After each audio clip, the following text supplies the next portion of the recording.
Hi, good afternoon. Go ahead and call this meeting to order. September 22nd, 2020, 5:31 p.m. Escambia County Board of County Commissioners' second budget hearing. Please turn your cell phone to the vibrate, silence, or off setting. Is the meeting properly advertised? Mr. Chairman, the 5:31 p.m. second public hearing for consideration of the final budget for fiscal year 2020-2021 was advertised in the Pensacola News Journal on September 19, 2020, in the board's weekly meeting schedule. The notice of proposed tax increase and the budget summary for fiscal year 2020-2021 were advertised in the Pensacola News Journal on September 8, 2020, and the notice of proposed tax increase did also include the time and date of the public hearing. All right, thank you. Board, I'm going to deviate from the agenda a little bit.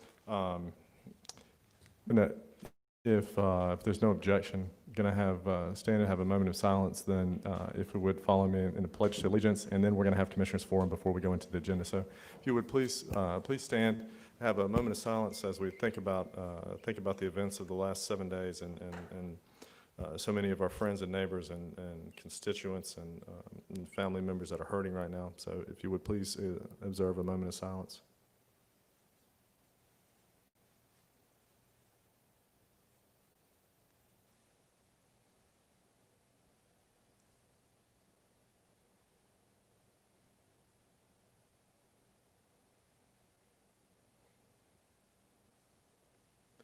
Thank you very much. Please join me in the pledge to the flag. I pledge allegiance to the flag of the United States of America and to the republic for which it stands, one nation, under God, indivisible, with liberty and justice for all. All right. Thank you, Board. And we will take a little bit of time for Commissioners Forum. Commissioner Underhill. Thank you, Mr. Chairman. I tell you, we obviously just got hit with a pretty significant hurricane. We lost our home again. We lost it last time in the 2014 flood. This time it's totaled. But I have never in my life seen a response and a bounce back like we did with this storm. Most of the county not only has power, not only has water and sewer, most of the county has cable TV and internet. So it truly is a testament to all of those just great Americans that just showed up from all over the country to come and help us, and as well as a testament to our EOC. Every single one of them that I talked to was, if it was their first time here, they were shocked that we have an EOC of the caliber that we do, and they were shocked at the caliber of people who man the EOC. So to those staff members that do that, that are part of that, your services, you are the faces and the names to which the citizens owe their comfort tonight, and they may not know your names and faces, but I do, and I'm very pleased with it. Unfortunately, there is a bit of a dark cloud to that silver lining, and that is Forest Creek Apartments. We are working through, and still working with Meredith to find out where we, to get really some of the ground truth. Forest Creek Apartments is a continual embarrassment, and quite frankly, the failure is that the property owner does not seem to be a team player. We tried to even buy the property from him, and he wanted it for 50% or more over the appraised value. Plus, he wanted to maintain the vouchers. The vouchers for housing should never belong to the developer. They should belong to the citizen that needs the help. And by doing it the way we do it, those vouchers belonging to the developer is a form of modern slavery, and it needs to be something that we figure out a way to stop. Commissioner May and I are working with Meredith to set up a town hall for those citizens there in Forest Creek who are now being told they have to be out of there in 3 days, forced evictions. Those citizens have rights, and none of that should be happening. So we're trying to get to the ground on it. We're going to talk to get Meredith to set up a town hall that'll take place over on the west side, close by there. And so as that time comes, I would just ask that you gentlemen be aware of it for now. And then when we have that town hall, Lumen and I will both be able to come to you for your support in whatever we're able to do to help those citizens, and maybe even end this practice that goes on over there at Forest Creek. And Mr. Chairman? Yes. If I may respond. We did have a conference call this afternoon with probably about 15 agencies on the call, and we are working to set up what's called a multi-agency response center at Lexington Terrace for those residents.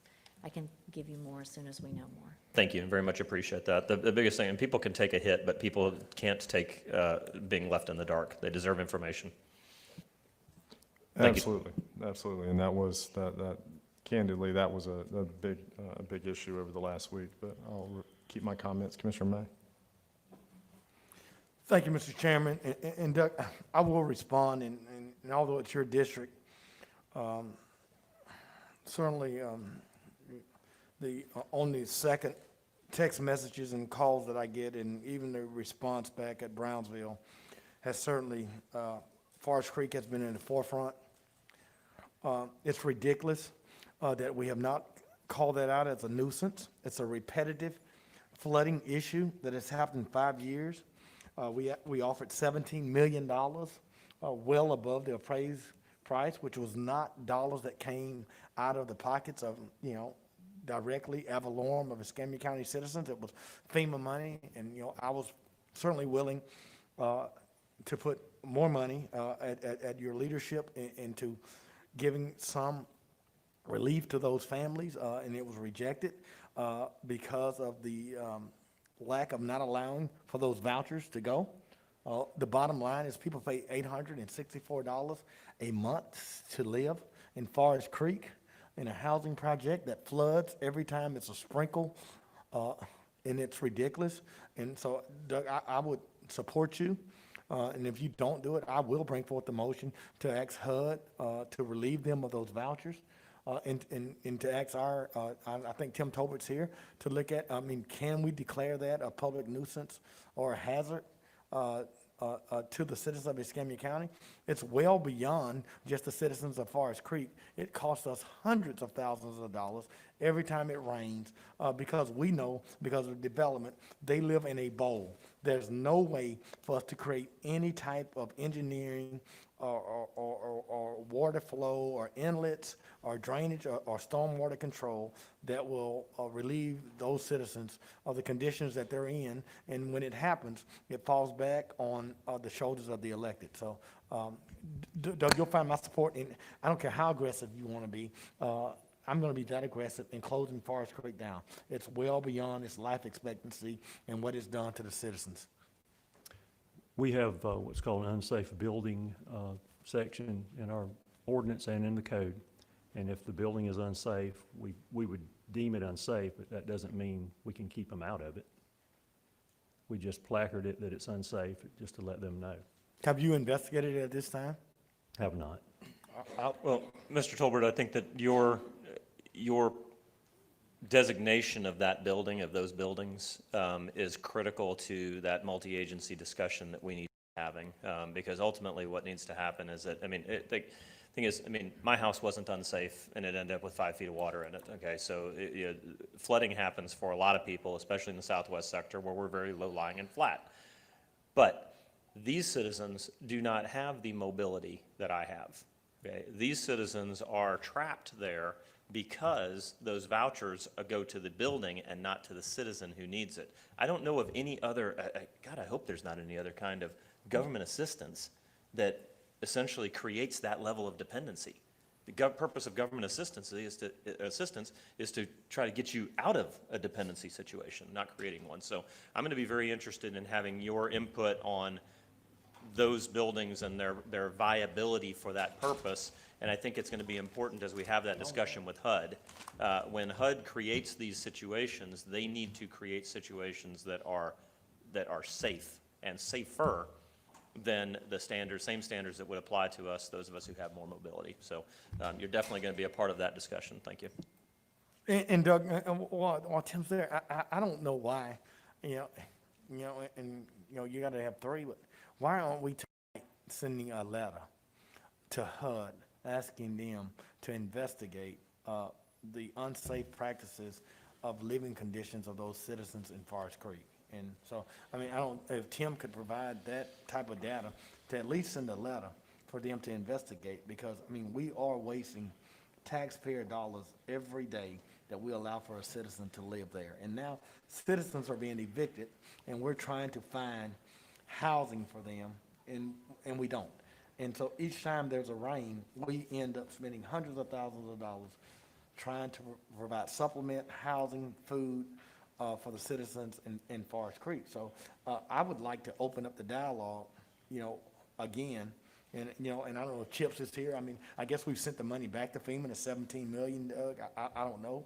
But certainly that dialogue should be opened back up for those citizens of Forest Creek. And Doug, it's your district. But certainly I have a passion for every citizen of Escambia County.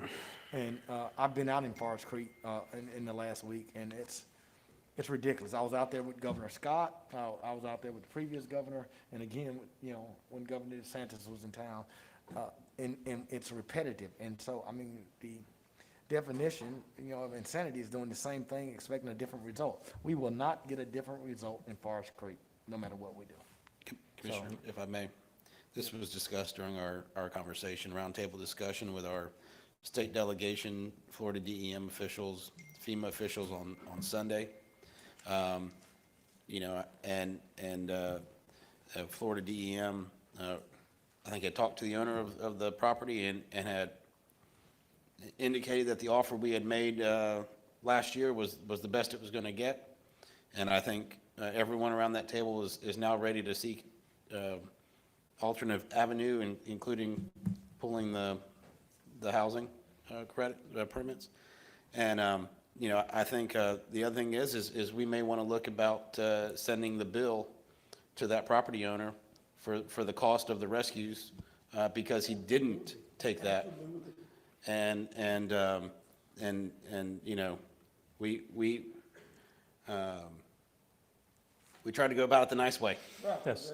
Well, and I think that's the key that we really need to land on is decertification of that property for housing assistance. If we can achieve that, and the reason that I'm not interested in writing a letter today is because I don't know a legal method by which we can get there, but that is where I want to go. And I do intend to be able to bring a motion before this board on Thursday. We have a meeting in 2 days that starts moving us down that road. But that is the right road because if you're enjoying the benefit of taxpayer assistance for your business, you got to do a better job than they're doing in Forest Creek. And like I said, we made that offer.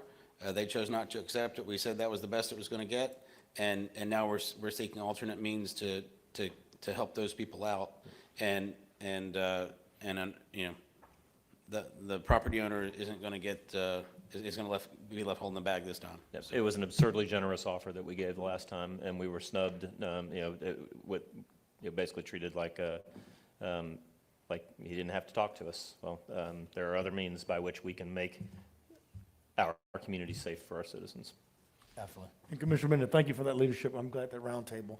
And, for the record, for what those vouchers are worth, they can move downtown to Southtown. As much as they're being paid at Forest Creek. And so, Doug, I'll look forward to you bringing forth your motion. And, Mr. Chairman, Yes, sir. I'll be very brief. I want to remind citizens, because we're on television tonight, although we're doing a hurricane and it's some difficult days, the coronavirus, COVID-19, is still present. Unfortunately, I've been working with community health, and unfortunately, we've not been able to do testing. But I encourage citizens from this seat that I sit to continue to practice the protocols and the guidelines that the Center for Disease Control recommends to citizens, and to understand that people are still dying. I have a phone call today from someone who was a friend who died of COVID-19. And so we certainly realize that although we've had this hurricane during this pandemic, and we've had other challenges as we were battling COVID-19, those challenges do still exist. And secondly, I want to send out my thanks to Congressman Matt Gaetz, Director Jared Moskowitz, FEMA Director Gray Nard, our delegation for working with our staff and our command staff and in this operations of emergency during a hurricane. We called on our federal and our state partners to step up in a time of need, and we didn't see political lines. We didn't see creed, color, race, or economic status. We just saw a need for this community and for our delegation. Also to Nikki Freed, Secretary of Agriculture and to our governor for being here. I do want to thank them for their input, and Commissioner Berry and Commissioner Bender, thank you both for your leadership during this traumatic and difficult time. Also, Mr. Chairman, as we move into the budget, I certainly want to make this statement before we make the motion. I'm very concerned as it relates to individual assistance for the citizens of Escambia County. Many of our citizens do not have flood insurance. That's something that we battle with flood zones and floodplains and things that Tim has brought forth and legislation that we've tried to pass, and unfortunately, citizens have not gotten that. Many of our elderly citizens and those who live in the pockets of poverty don't have homeowners insurance. So as we come out of this recovery period of ice and water and MREs and tarps, we're going to be faced with some difficult days ahead on how do we restore our citizens with just the basic needs of making sure that rain is not falling into their home. And so if we don't, and I encourage citizens to make sure that they get pictures, if we don't get this federal declaration, and Jen, I don't know if we've gotten it or not yet, and so I could be speaking out of term. Have we gotten the federal declaration as of yet? We have not, but I did have a conversation with Director Moskowitz this afternoon, and he was very confident we would get a declaration by the end of the week, but he did not know all the details. Thank you, Madam Administrator. And Director Moskowitz has been awesome and very supportive. But with that, Mr. Chairman, I would hope that this board would take in consideration the local responsibility that we have to citizens as we look at this budget. And we've been assured that we will have it, but our partners to the west, Mobile, Alabama, they all have it. And so I think that we should make prudent fiscal decisions tonight, in that if we get no help from the state, if we get no help from the federal government, how will we take care of the citizens of Escambia County? And quite frankly, that means that we're going to have to be able to reduce some of our expenditures tonight to make sure we have reserve to take care of the citizens of Escambia County. And so I look forward to some creative way in which we have dollars in which that we can provide the individual assistance that has happened for the citizens from Ivan to the flood to today. And so in God we trust. All others sign the dotted line. And I'm not prepared, Mr. Chairman, to vote for a budget that's not inclusive of individual assistance until we have a guarantee from the Director Moskowitz or the governor that we have those funds in hand to take care of the citizens. And so as we move forward, that will be my position tonight. Commissioner, I look forward to hearing what those ideas might be. Janice, by the end of the week, so I mean, all the individual assistance portion is dependent upon that declaration as well, right? So that's the news that I have to deliver for my constituency, that any individual assistance issues, I mean, are potentially on hold for the end of the week. So there is individual assistance and there is public assistance. And so that is what the declaration covers. Both. When you do a major declaration. Both. It can cover both. It can cover one or the other. All right. How is the individual assistance portion of the declaration coming? I mean, how is that determination So gonna when be the made? president does a major declaration, what he does is he tells you which categories and which assistance is covered. So have we applied for that though? That is what those are the numbers. That is all Okay. the information that has been provided through the governor's office directly to the president's office. And, you know, those of us that were on the dais, at least two of us during the flood in 14, within 7-9 days, we had FEMA writing checks. I mean, personally in my district, I had FEMA writing checks, walking the streets and handing out $32,000 checks to folks that didn't have flood insurance. And, that's concerning. So, Commissioner May? Mr. Chairman, and Administrator Gilly will probably help me because I'm not as knowledgeable as I need to be. There are certain levels of the declaration, whether it be A, B, C, D, E, F, G, in which allows for different categories, whether it be public assistance, individual assistance, the rate of individual assistance. And so what I'm not going to lock myself in tonight on a budget is that we pass a budget, make an obligation, and we don't know exactly what level of funding we are going to get for the citizens, because the number one priority of this budget is for the well-being and the welfare of the citizens of Escambia County. And so that would be my concern, whether we're at level F, G, H, I, A, B, C. And so, do you have any idea, Ms. Gilly, of what level they're going to fund us? All right. And that's fair. Absolutely you don't. And so, and you've worked extremely hard. And so I concur with her. She doesn't. Neither do we. And that Well, I hope we would don't have to have a budget amendment on Thursday. be- Yeah, well, we may have to have a Pass budget. the budget on Tuesday, have to have a budget amendment on Thursday. I mean, that's- Well, I would hate to send departments, Mr. Chairman. I'd hate to have departments and outside agency thinking that they're going to get funding that I just can't support. And if 3 people can, that's on them, but I can't support it when we know that people, we came through COVID, when people were already behind on their rent, people are already behind on things that they had, and we were hit with a hurricane, and we have no assurance that we're going to get individual assistance. And the citizens that I represent are not looking to Washington D.C. for their well-being. They're looking to their local commissioner to advocate for them. And so I just would hope that in our deliberations, we would consider those things that are critical. The citizens of Forest Creek and Doug's district are not looking to D.C. For their well-being. They're looking to the local commissioners for that. So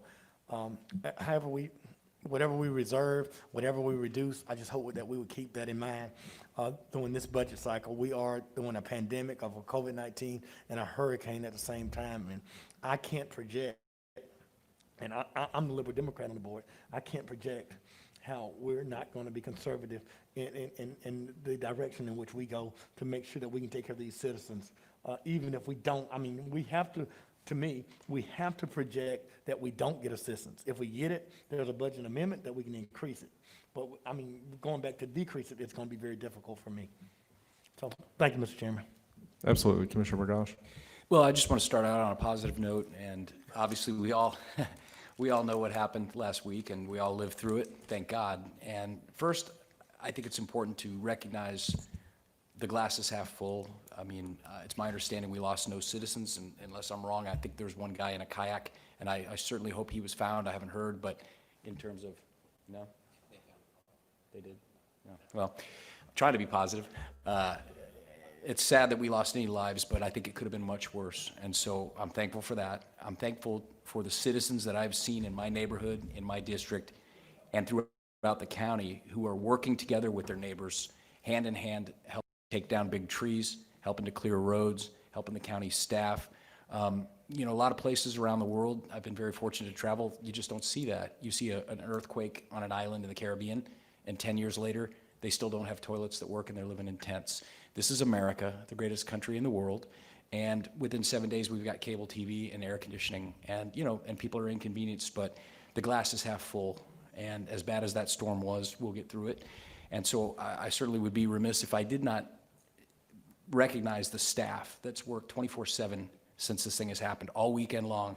I was calling people, I was texting people, staff members who have been working 24 hours a day, 7 days a week, working when other people are sleeping to make sure this county gets open and open back up. So, I'm not even going to start naming names, but there will come a time at a meeting very soon when I do that, because I think it's very important that people know that the staff are out working hard for you.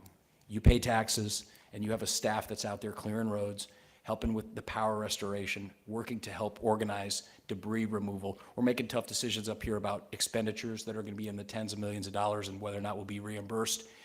There's staff, there are people up here, there are people in this county working hard for this county. So, and I would also say 99% of the citizens that have reached out to me since the storm have been very gracious and very thankful for the assistance they're receiving. I want to thank all the faith-based organizations, the Florida Baptist Relief, the other entities that are doing things, Salvation Army, faith-based organizations that are reaching out, providing hot meals for people. Just an extraordinary team effort. Has it been perfect? Of course not. Nothing's perfect, right? Except for God. Other than that, though, we've done pretty good. I feel pretty good about the way the staff has organized, coalesced, and been very, very responsive.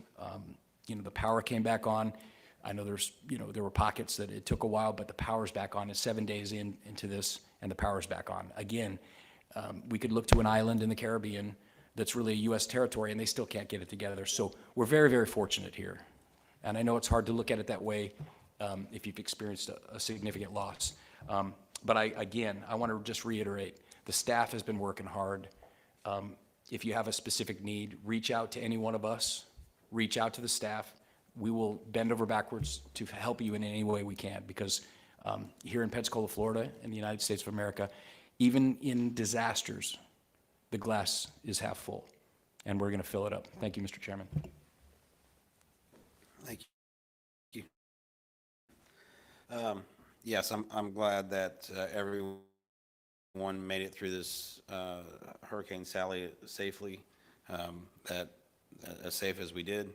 And of course, driving through the county and the district in the last week and seeing the damage, we all know it could have been a lot worse. And so, of course, to seeing neighbors helping neighbors and the response from communities across the country that have come in to help us, we are greatly appreciated. Of course, the number one entity or job that I think everybody would like to thank are the linemen from Gulf Power and those power companies that came down and helped restore power.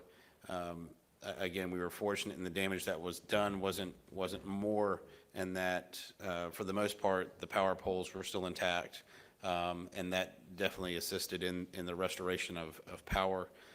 ECUA getting to have their power, their utilities restored, and of course that makes life easier on all of us. A couple quick updates. Commissioner Berry, I appreciate you being on the FDOT call this afternoon. As we go into this next phase of recovery, and that's I guess living with the devastation of our infrastructure.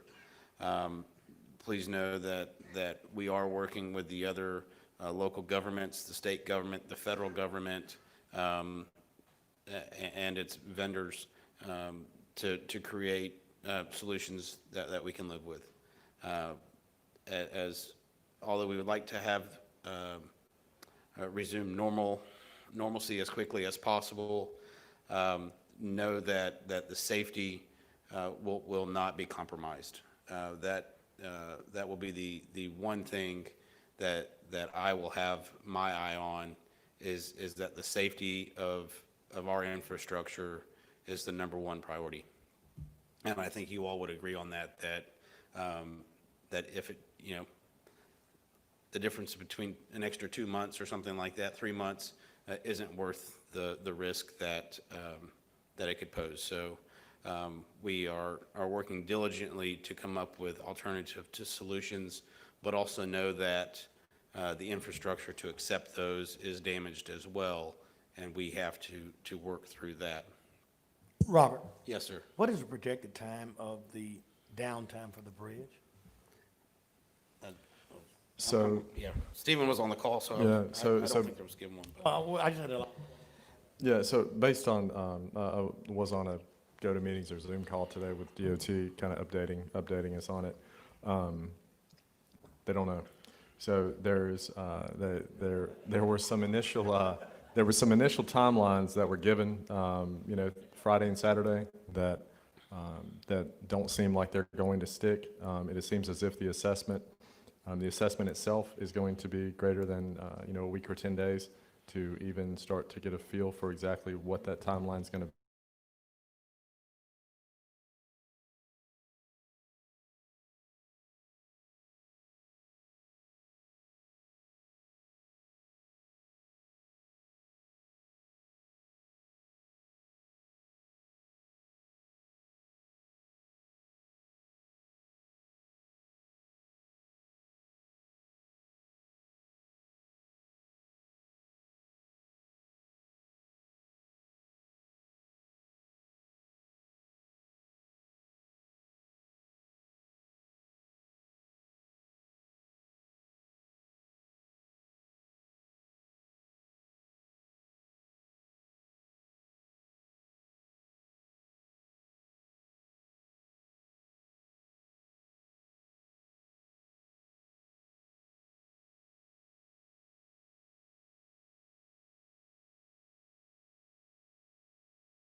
final completion of the bridge could be from anywhere from 7 to 15 months. Have you heard any, you know? I have not heard that. Do you know what the delay will be? Do you have any idea? I have not heard that. I would assume that it would be a delay, though, if we gotta make. I think it most certainly be a delay. I mean, they have assets that are on the bottom of the bay right now. They have to inspect the damage to those piles that were damaged, that were being created for the second span of the bridge. I would say that the length of time for the concrete to cure for new sections is 2 months. Wow, yeah, you're right. And so, you know, they do So it's have, realistically, you think that it's gonna be a year delayed on the completion? of the bridge? I don't know that. I don't know that. It was, The only reason I ask is so many people are asking, and maybe they would give us some indication. Living, there's so many people asking, and we haven't heard much. You know, and that's why I'm saying, it came out early that it could be, it was said in days, and I don't think that's, I think we all know now that's not a viable timeline. I guess, I mean, we'd love to say weeks, but even X number of months is equal to some number of weeks, but to be realistic, we are talking months, and, but in terms of, you know, I think we have to look at, are we going to join the lawsuit? Yes. We have already been, like I said, we're looking at a lot of extra expense. I think we would probably expect to have some loss of revenue in terms of taxes. We have the TDC tax that's probably going to be decreased because of this. You're going to have businesses that are going to lose business because of this. And so I appreciate the Levin Law Firm in starting to look into those legal ramifications and supporting the people of Escambia County and Santa Rosa County that are impacted by something that didn't necessarily have to happen. But you know what? It did. So that's our job now is to push ahead and find the best solutions for our community and the best alternatives. And we will not be made whole from the losses that we incur, but we need to make sure that we work hard in limiting those. So I'd say for anyone that lives in Gulf Breeze who likes to come downtown, right across Bob Sykes Bridge, there are some great restaurants. If you want to get away from things, there's some nice hotels that are open, that have power and water, and come vacation on Pensacola Beach. And because, you know, like I said, we say that it's wide open spaces out there, but I think we're really going to be able to see that. So, but with that being said, you know, the Bob Sykes Bridge is open, but the people out there are still recovering from storm surge or from a hurricane, just like they are on Perdido Key. And so if you, there wasn't great damage out there. I mean, you had the storm surge, people's homes had water in them, but you're not going to go out there and see a house that's been completely taken down like you may in other places. Right. And so there's no need to come out. I mean, you can drive through town. You know, actually, the beach doesn't have pine trees and oak trees, so they don't have all the debris littering the roadways like you have in East Hill and Ferry Pass and every part of our community on the mainland. So, you know, we've repaired the power poles. You're not going to see a power pole laying across the street. So, you know, save the congestion and if you want to come out and enjoy the beach, enjoy our businesses, please do that. But there's no need to come out and gawk at someone's misfortune of loss. Well, Robert, I'll be candid with you. Carpenter Creek is open and we don't have a toll. So. Sorry? Carpenter Creek is open and we don't have a toll, so if you want to enjoy the water, you can come to Carpenter Creek and So District 3. that does, it does remind me of one thing that we did in 2014 that I presume the board would want to entertain, be the waiving of permit Yes. fees. Yes, thank That's- you, Steve. I wanted to bring that up today, yeah. Yeah, so Allison, I don't know if that's something we can take action tonight, if you just want to bring it Thursday, whatever's fine, but we waived them in 2014 for quite a period of time for all types of permits, and I think that the board would probably have the appetite to do that again. Sure, we can do that as an emergency order. We've got a section already on your agenda Okay. for Thursday, if you want us to do that. All right, Is there a way to do it tonight? Because there are people that are going to be Sure. applying for You permits. you can, and we can ratify it Thursday? ratify it on Thursday. all right. Can we take that now? Yeah, let's go ahead and take it now. What exactly, what terms do we need to say? All permits, how did we term it last time? What we did last time, I think, was effective. Right, so you can say that you want to waive application fees for any and all development services and building inspections permits, and I think that would cover at least those two departments. Okay, I'll make that motion. All right, here comes Tim real quick. Tim, yeah, and I don't think you were with us in 2014, but if you've got, if you've got a comment, however you think it's best to put it. I think we need to add the language that storm repair, Storm related. yes. Storm related. storm related, yes, Okay. because there is new construction going on that, Okay, I'll amend the I mean, motion. who's going to ascertain storm related or new construction? How much? I mean, that would leave it to the departments to distill through that, which, You good with is that? fine.